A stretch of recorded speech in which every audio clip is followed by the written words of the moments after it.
Bonjour à tous, on commence ce tour de la presse sportive par le nouveau match nul de l'Olympique de Marseille hier soir. Les hommes d'André Villas-Boas ont été tenus en échec 0-0 à Dijon, après avoir déjà perdu 2 points contre Montpellier samedi dernier. Pour la Provence, l'OM retrouve la peur du vide après ses 2 matchs sans victoire, surtout que la réception du Stade Rennais dimanche se profile à l'horizon. Dans l'autre match de la soirée, nous avons assisté à la première victoire de la saison de l'AS Monaco. Le club du Rocher a remporté le derby face à Nice 3-1, grâce notamment à un grand Golovin, et retrouve des couleurs pour le quotidien local Monaco Matin. Les hommes de Jardim ne sont plus relégables. En revanche, pour Nice Matin, le gym est tombé de haut hier à Louis II et va devoir vite effacer l'affront ce week-end. On file en Italie désormais où hier soir la Juventus a galéré mais s'est finalement imposée à Brescia 2-1. Et ceci grâce à un but contre son camp mais surtout à une réalisation de Miralem Pjanic qui a offert la victoire aux siens. Le Bosnien fait la une de tous les journaux italiens ce matin en commençant bien sûr par Tuttosport.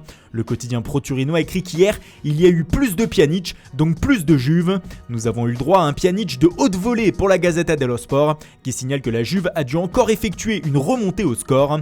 Pour le Corriere, l'ancien Messin et Lyonnais fait avancer son équipe qui retrouve la tête du championnat avant le match de l'Inter ce soir.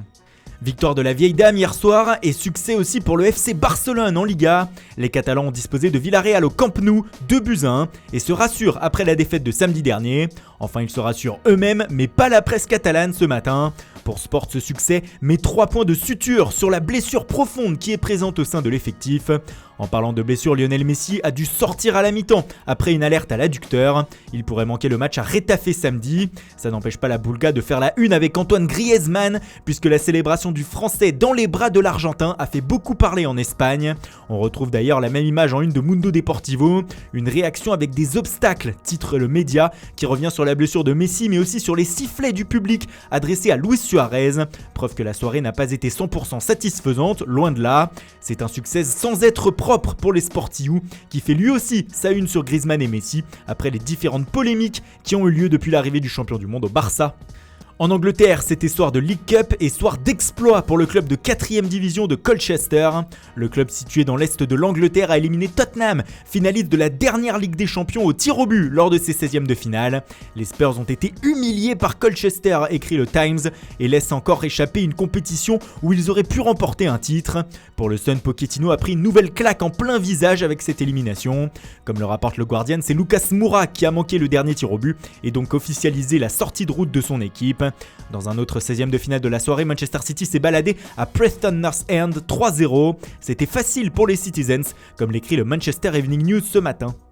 On reste outre-Manche avec les déclarations de Jürgen Klopp au magazine 442 qui font couler beaucoup d'encre ce matin. Le technicien de Liverpool a expliqué, comme le rapporte le Mirror, qu'il aimerait voir l'ancienne gloire du club Steven Gerrard lui succéder sur le banc des Reds. Si vous me demandez qui devrait me suivre, je dirais Stevie. Je l'aide à chaque fois que je peux, a indiqué l'Allemand. Actuellement à la tête des Glasgow Rangers, Gerrard effectue un bon travail et lutte avec son équipe pour le titre cette saison face au Celtic. Le Daily Star aussi consacre la moitié de sa une à cette déclaration, une phrase qui a bien sûr eu un retentissement jusqu'en Écosse puisque le Daily Record aussi affiche les deux hommes en première page de son édition sportive. Et on termine par la magnifique une de AS ce matin. Le journal espagnol, afin de présenter la rencontre de ce soir du Real Madrid contre Osasuna, a choisi d'afficher Karim Benzema en première page. Le Français a offert 6 des 11 points du club en championnat, écrit le média, ce qui méritait bien cette superbe photo avec un lion. Le chat est un lion, titre le quotidien, qui attend donc une nouvelle grosse performance du buteur à partir de 21h. Voilà, c'est tout pour aujourd'hui. Merci pour votre fidélité. Bonne journée à tous et rendez-vous dès demain matin pour une nouvelle revue de presse.